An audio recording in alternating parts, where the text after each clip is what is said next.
آپ کے ماتھے کے اوپر، آپ کے نوز کے اوپر، آپ کی نیز کے اوپر، آپ کے ٹوز کے اوپر جہنم کی آگ ہمیشہ حرام کر دی گئی. تو جو بھی عجز آپ کی جسم کا سجدے میں زمین سے لگ رہا ہے، اللہ کے نبی فرماتے اس پہ جہنم حرام ہے. مسجد کی تعمیر کے اندر ایک چیز جو بڑی ضروری تھی وہ یہ تھی کہ یہ مسجد بڑی ہی ایکسائٹمنٹ سے بنائی گئی سارے لوگوں نے، کیونکہ بہت عرصے بعد مسلمانوں نے پیس دیکھا تھا. ایک آزادی دیکھی تھی، ایک ایسا ماحول دیکھا تھا جس میں کوئی ٹینشن نہیں تھی، ایسا ماحول دیکھا تھا جس میں کوئی ہر وقت آپ کو کوڑے نہیں مار رہا ہوتا تھا، ایسا ماحول دیکھا تھا ہر وقت آپ کو کوئی بری باتیں نہیں بول رہا ہوتا تھا. تو یہ ان لوگوں سے پوچھیے جن کے پاس یہ نعمت نہیں ہے کہ جو اللہ معاف فرمائے مشکلات میں زندگی گزار رہے ہیں، کسی کے تسلط کے نیچے زندگی گزار رہے ہیں. مجھے اور آپ کو اس چیز کی قدر نہیں ہے، یاد رکھیں، مجھے اور آپ کو آزادی کی قدر نہیں ہے. اچھا جی، بسم اللہ الرحمن الرحیم. یہ حضور صلی اللہ علیہ وسلم کی جو سیرت طیبہ تھی اس کے بارے میں ہم نے پڑھا تھا، اور لاسٹ ٹائم ہم نے مائگریشن کے ایونٹس پڑھے تھے کہ حضور نے مائگریٹ کیا تھا، اور پھر اس کے بعد قباء کے اسٹے کے بعد حضور نے پھر مدینہ منورہ کا راستہ اپنایا، اور مدینہ منورہ میں حضور صلی اللہ علیہ وسلم بڑا وارملی ویلکم کیا گیا. اب مدینہ منورہ میں جا کے ارلی ایونٹس کیا تھے، کیا کیا ہوا مدینہ طیبہ میں، یہاں پہ آپ آج چیزوں کو ذرا غور سے سنیے گا. آپ دیکھیں گے لوگوں کے رولز کیا ہوتے ہیں، اللہ تعالیٰ نے کیسے کس کا رول کس طرح ڈیفائن کیا ہوا تھا. اب حضور صلی اللہ علیہ وسلم دیکھ رہے تھے کہ ان کو ایک جگہ کی ضرورت ہے، اور جگہ کس طرح کہ وہاں لوگ بیٹھ کے گیدر ہو سکیں، نماز پڑھ سکیں. اور ایک اور دو تین دن تو گزارا ہو گیا کھلے آسمان کے نیچے نماز پڑھ لی. حضور صلی اللہ علیہ وسلم کو اللہ تعالیٰ نے ایک چیز عطا کی ہے جو باقی کسی نبی کو نہیں عطا کی، کہ ساری زمین کو اللہ نے مسجد بنا دیا ہے نبی کریم سوائے بیت الخلاء کے نبی کریم صلی اللہ علیہ وسلم کی امت کے لیے. یہ کتنی بڑی ایک تحفہ ہے اللہ کے. یہاں مرضی ہے آپ مسجد کی نیت سے ثواب کریں گے تو آپ کو جو پورا ثواب ملے گا مسجد کی نیت کا. تو خیر پروفٹ صلی اللہ علیہ وسلم نے ادھر بھی یہی فیصلہ کیا جو روایات میں آتا ہے. ہسٹورینز کہتے ہیں کہ ادھر بھی حضور صلی اللہ علیہ وسلم کی جو کیمل تھی اس کو لیٹ لوز کیا گیا، اور جہاں وہ بیٹھی جا کے اس جگہ کا فیصلہ ہوا کہ اس جگہ مسجد بنائی جائے گی. اور جب اب وہ ایریا جو تھا وہ ایک آرچرڈ ٹائپ تھا، وہاں پہ ڈیٹ پامس سے اور چیزیں تھی، لیکن اس کے اونرز نہیں مل رہے تھے. تو نبی کریم صلی اللہ علیہ وسلم نے کہا کہ آپ ان کے اونرز کو ڈھونڈ کے لائیں. یہ بھی ہمارے لیے سبق ہے، جیسے آج لوگ قبضے کی جگہ پہ زمین بنا لیتے ہیں یا گھر بنا لیتے ہیں، مسجدیں بنائی ہوئی لوگوں نے، اللہ معاف کرے. یہ ایک سبق ہے آج کے معاشرے کے لیے کہ حضور صلی اللہ علیہ وسلم نے اونرز نہیں مل رہے تھے، اونرز کو منگوایا. اونرز دونوں کون تھے؟ آرفن بچے تھے. آپ کو پتہ ہی ہمیں بچپن میں پڑھا ہوگا.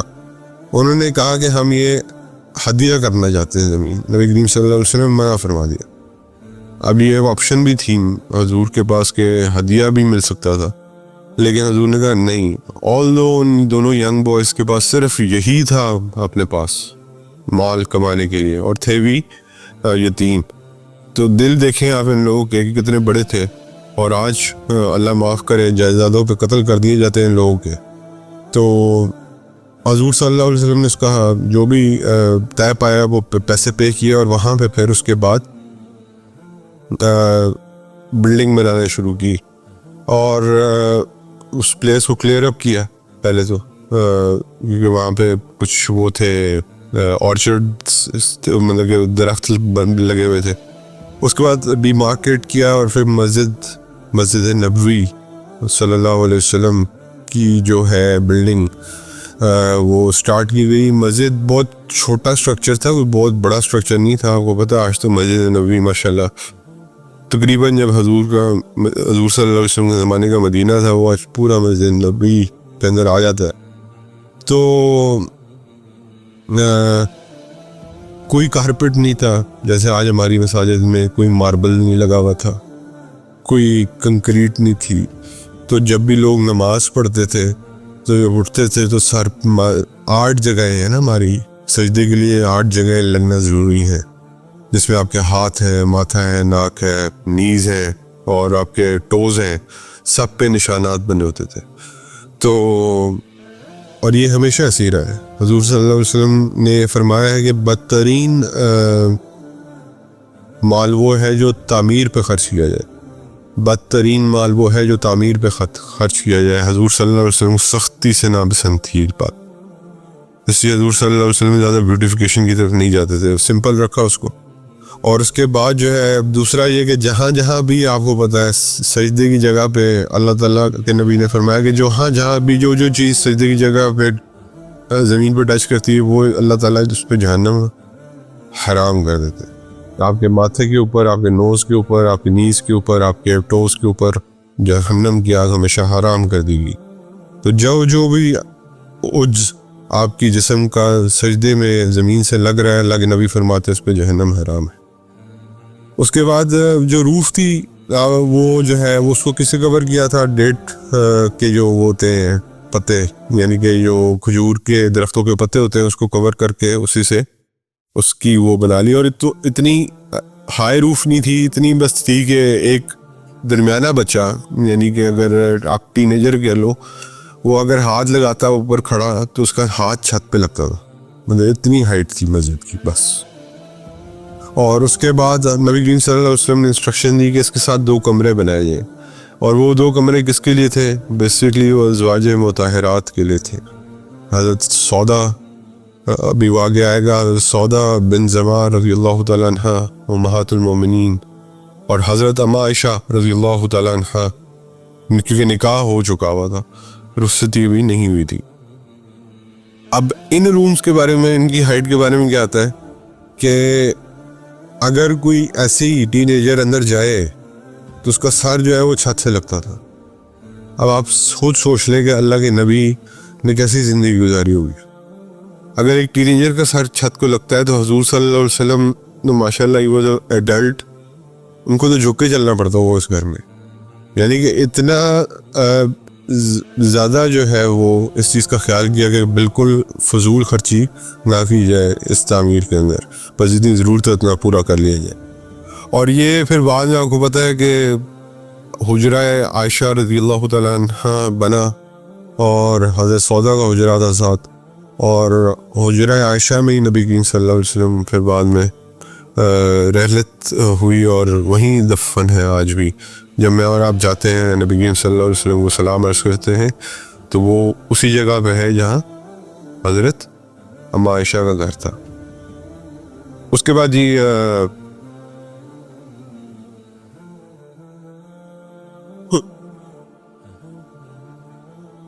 جی مسجد کی تعمیر کے اندر ایک چیز جو بڑی ضروری تھی وہ یہ تھی کہ یہ مسجد بڑی ہی ایکسائٹمنٹ سے بنائی گئی سارے لوگوں نے، کیونکہ بہت عرصے بعد مسلمانوں نے پیس دیکھا تھا، ایک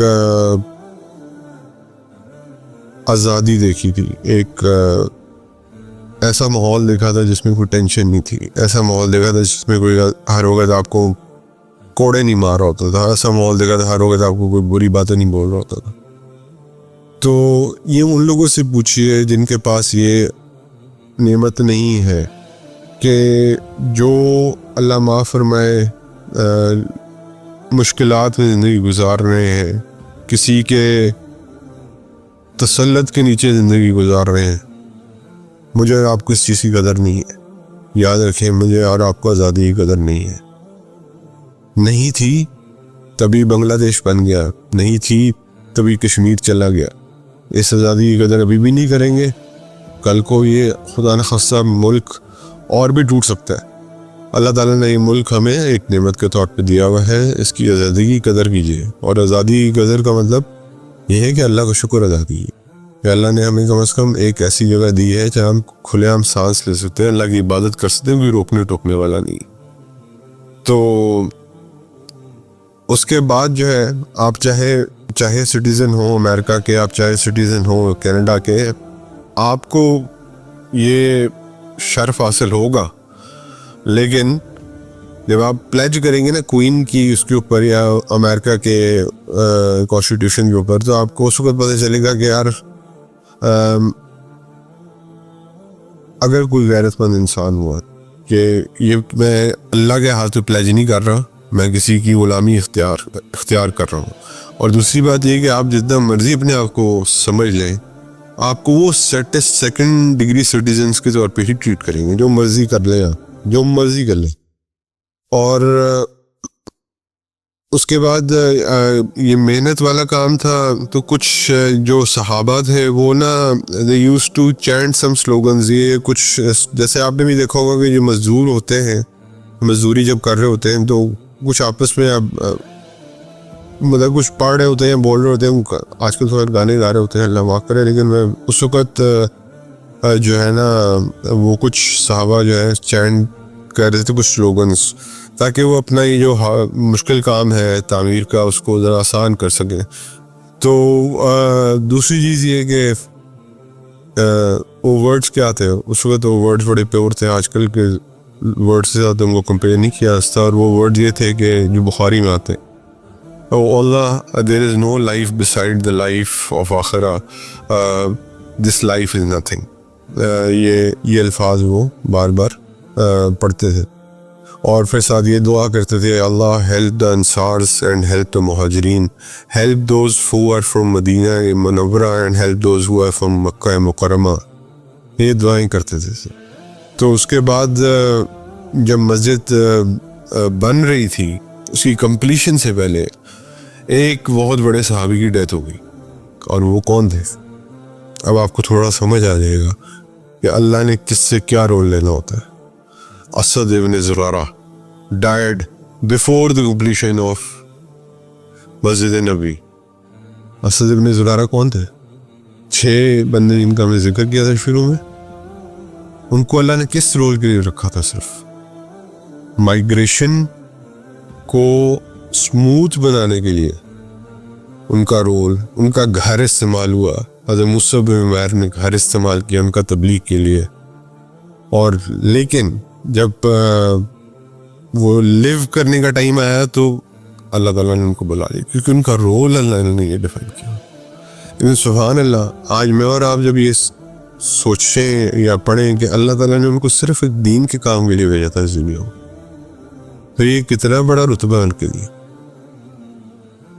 تو مجھ سے اور آپ سے کوئی اللہ کا دین کا کام لے لے تو کتنی بڑی بات ہے. حضرت اسد ابن زرارہ فوت ہو گئے. ابھی سنتے جائیے, بڑی عجیب ایک لڑی ہے جو ہوئی. اس کے بعد ایک اور صحابی جو کہ حضرت دمورہ ابن جندب رضی اللہ تعالیٰ عنہ, یہ ایک صحابی تھے یہ مکہ کے, اور لیکن یہ بیمار ہو گئے تھے ہجرت سے پہلے. تو انہوں نے کہا تھا کہ مجھے اپنے قریب والوں کو کہا کہ مجھے کسی طرح ہجرت کرا دو, کیونکہ اللہ کا حکم آ چکا ہوا ہے ہجرت کا. اگر میں نے ہجرت نہ کی تو میں گناہگاروں میں سے لکھا جاؤں گا, اور حضور کا بھی حکم ہے. تو اب جو ان کے گھر والے تھے انہوں نے ان کی یہ خواہش پوری کی, اور جہاں حرم کی حدود آتی ہے, مکہ کے حرم کی حدود آتی ہے, وہاں ان کی ڈیتھ ہو گئی. اور مطلب کہ یہ بھی ہجرت کی نیت کر چکے تھے, لیکن راستے میں اللہ کو پیارے ہو گئے. اللہ نے ان لوگوں کے سٹیٹس میں ایک آیت ریویل کی ہے, اور وہ یہ ہے, یہ سورہ نمبر 4 ہے, آیت نمبر 100 ہے. Whoever has come out of their homes intending hijrah and then passed away, their reward is written with Allah subhanahu wa ta'ala and they will get full reward of it.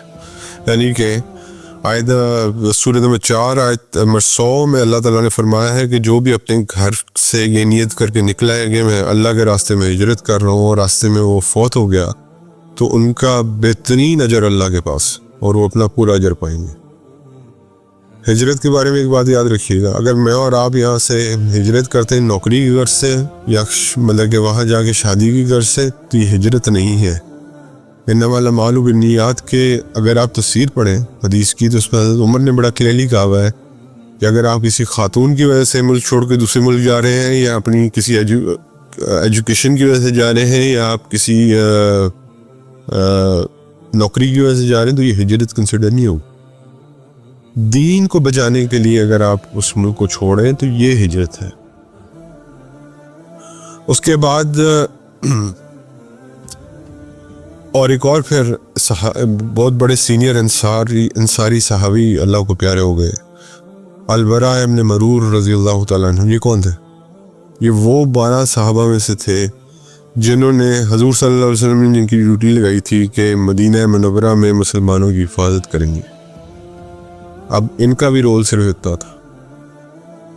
اس کے بعد ایک اور بہت بڑے صحابی پاس ہوئے ہو گئے، اور وہ کون تھے؟ الکلثوم ابن الہدم. یہ کون تھے؟ اگر آپ کو یاد ہو، نبی کریم صلی اللہ علیہ وسلم کس کے گھر میں رہے ہیں؟ قباء میں، انہی کے گھر میں، بنو عامر کے جو سردار تھے. جیسے ہی حضور مدینہ تشریف لے کے گئے، یہ قباء میں فوت ہوئے. اب ان کا رول کیا تھا کہ انہوں نے 14 سے 19 دن حضور کی صرف مہمان نوازی کرنی تھی. تو آپ دیکھ لیں اللہ تعالیٰ کی کیا کیا رول، اللہ کیسے رولز ڈیفائن کیے.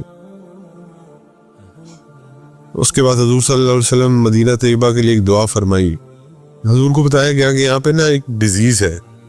تو مدینہ کے اندر ایک پرابلم یہ تھی کہ اس کا ویدر بہت سویر تھا، کولڈ بھی بہت سویر تھی، اور جو اس کی گرمی تھی وہ بھی بہت سویر تھی.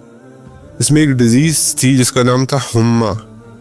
یہ آتی ہے حدیث کی کتاب میں بھی. حمہ آف یثرب کہا جاتا تھا اس کو. ہر سال یہ ٹھنڈ میں آتی تھی. ایک انفلوئنزا تھا، فلو تھا، جس سے بہت سارے لوگ مارے جاتے تھے. تو حضور صلی اللہ علیہ وسلم کو جب بتایا گیا کہ یہ یہاں میں ایک بیماری ہے جو ہر سردیوں میں آتی ہے اور بہت سارے لوگوں کی جان لے کے جاتی ہے، حمہ نام ہے اس کا، حمہ. ٹھیک ہے. تو حضور صلی اللہ علیہ وسلم نے کی ایک حدیث بھی اس میں یاد رکھی ہے. حضور صلی اللہ علیہ وسلم نے فرمایا کہ whoever can bear patience، جو بھی صبر کر سکتا ہے، from the heat and cold of Medina Taiba will be granted جنہ. یہ ہمیں دوبارہ میں یہ ریپیٹ کر رہا ہوں کہ نبی صلی اللہ علیہ وسلم نے فرمایا کہ جو انسان گرمی کی اور سردی کی شدت مدینہ طیبہ کی برداشت کر سکتا ہے، اس کے لیے جنت لکھ دی گئی ہے.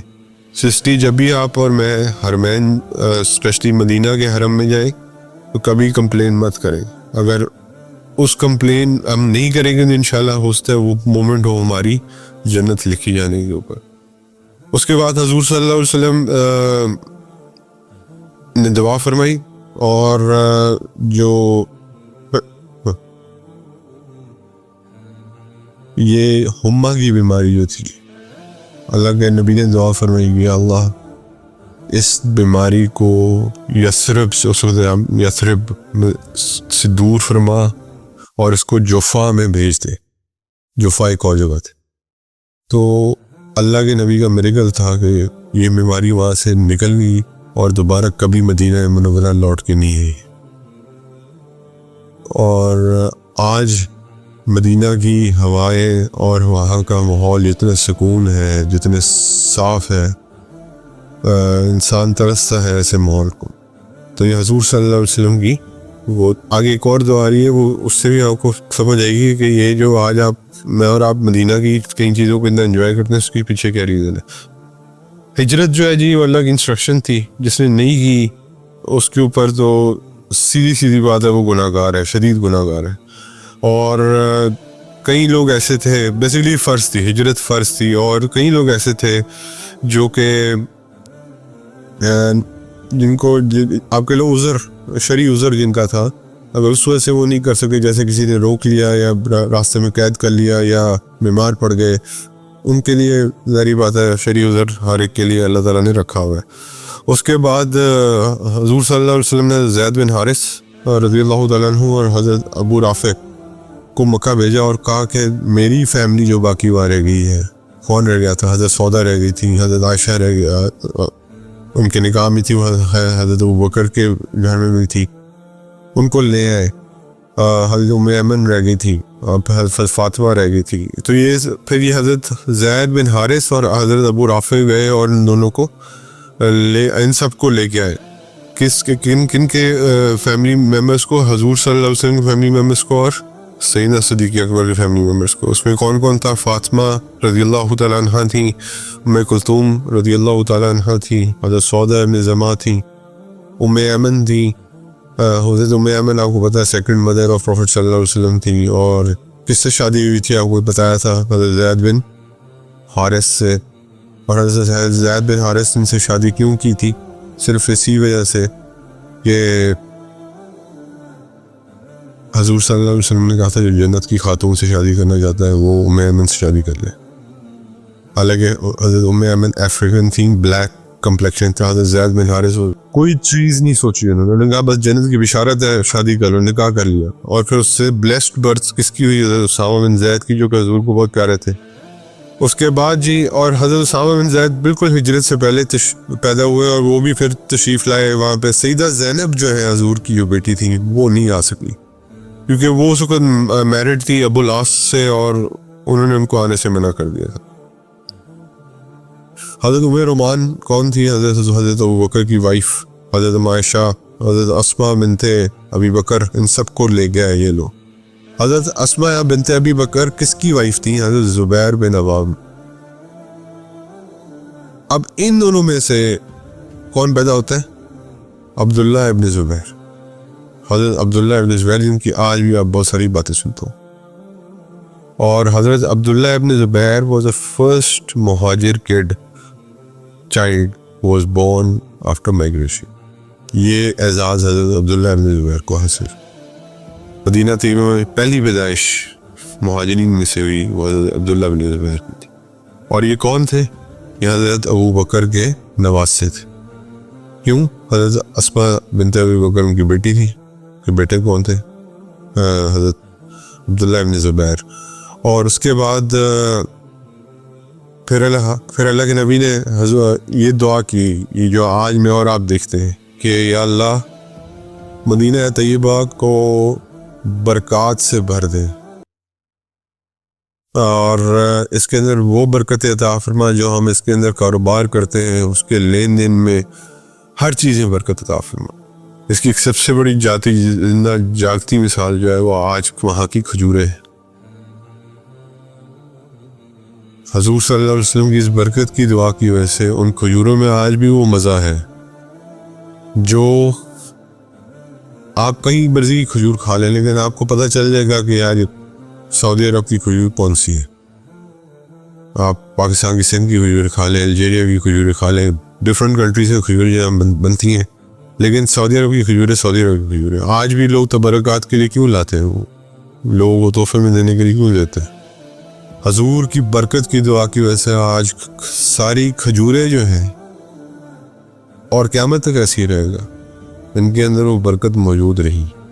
تو حضور نے مدینہ طیبہ کے لیے خصوصی دعا کی اور یہ بھی دعا کی کہ یا اللہ مدینہ طیبہ کے ساتھ وہ محبت عطا فرما جو ہمیں مکہ مکرمہ سے تھی، بلکہ اس سے بھی زیادہ محبت عطا فرما. تو پھر حضور کو ایسی محبت ہوئی کہ پھر مدینہ کے ہی ہو کے رہ گیا ہمیشہ. اس کے بعد یہ آخری چیز جو ضروری ہے بتانا وہ یہ ہے اذان. ہسٹری آف اذان کے بارے میں آپ کو پتہ ہی ہے، ڈفرینٹ باتیں ہوئیں کہ اذان لوگوں کو نماز کے لیے کیسے بلایا جائے. اس میں کسی نے کہا فلیگ ریز کر دیا جائے، ان کا یہ ہمارا طریقہ نہیں ہے. کسی نے کہا کہ آگ جلا دی جائے، اس کے دھوئیں سے لوگوں کو پتہ چل جائے گا، یہ طریقہ نہیں. جس نے اب ڈگل بجا دی جائے، ان اب ڈگل جو ہے وہ نان بلیورز بجاتے ہیں، ہم نہیں بجائیں گے. پھر گھنٹی بجا دی جائے، آپ کو پتہ ہی ہے وہ بھی کرسچنس میں تھا ایک کہ کلیساؤں میں وہ بجائے جاتے تھے. ایک صحابی تھے عبداللہ ابن انصاری جن کو اذان کے الفاظ خواب میں آئے. آپ نے سنا ہی ہے یہ ساری بات. اور وہ حضور صلی اللہ علیہ وسلم کے پاس گئے اور انہوں نے اس سے پہلے ایک اور واقعہ ہوا کہ اب یہ اس بات پہ فائنل ہوا ہے کہ عبداللہ بن انصاری کو یہ خواب کیوں آیا. یہ بھی سوچنے کی بات ہے کیونکہ ان کی ڈیوٹی لگا دی گئی تھی کہ ٹھیک ہے بس نارملی لوگوں کو نماز کے لیے بلا لیا کرو، جا کے جسٹ جنرلی انوائٹ دیں. تو یہ جا کے نا ہر ایک کو جا کے نماز کے لیے دعوت دیتے. تو انہی کے خواب میں پھر اذان آتی ہے، اور انہی کے خواب میں الفاظ آتے ہیں اذان کے، اور حضور صلی اللہ علیہ وسلم کو جاتے ہیں حضرت عبداللہ ابن انصاری اور جا کے کہتے ہیں کہ میں نے الفاظ سنے. حضور صلی اللہ علیہ وسلم نے کہا کہ بے شک یہ خواب سچا ہے، کیونکہ میں نے بھی رات کو یہی خواب دیکھا. اور اس کے بعد حضور صلی اللہ علیہ وسلم، اب یہ ذرا سنیے گا کہ حضور صلی اللہ علیہ وسلم فرماتے ہیں کہ جاؤ ان الفاظ کو اب بلال بن رباح کو سکھا دو، کیونکہ بلال بن رباح کی آواز سب سے خوبصورت ہے. اور اس سے ہمیں یہ سبق ملتا ہے کہ جو خوبصورت آواز والا ہے وہ اذان دے، کیونکہ نان بلیورز بھی سن رہے ہیں اور بھی لوگ سن رہے ہیں، تو وہ ان کو ایک اٹریکٹ کرتی ہے چیز کہ کیا چیز ہے. تو الفاظ بھی کچھ ایسے ہیں. اس کے بعد پھر حضرت بلال کو جب یہ اذان سکھائی گئی، حضرت بلال نے اذان دی. اس کے بارے میں ایک حدیث آتی ہے مؤذن کے بارے میں کہ یہ وہ لوگ ہوں گے قیامت کے دن جو دور سے نظر آ جائے گی، ان کی گردنیں سب سے لمبی ہوں گی اور دور سے پہچانے جائیں گی. کیوں؟ کیونکہ ایک بہت اونچا کام کرتے ہیں. اور یہ یاد رکھیں گے مؤذن کو ایک اور بہت بڑا فائدہ کیا ہے کہ اگر لیٹ سے 700 لوگ 800 لوگ نماز پڑھیں، مؤذن کو 801 نمازوں کا ثواب ملے گا.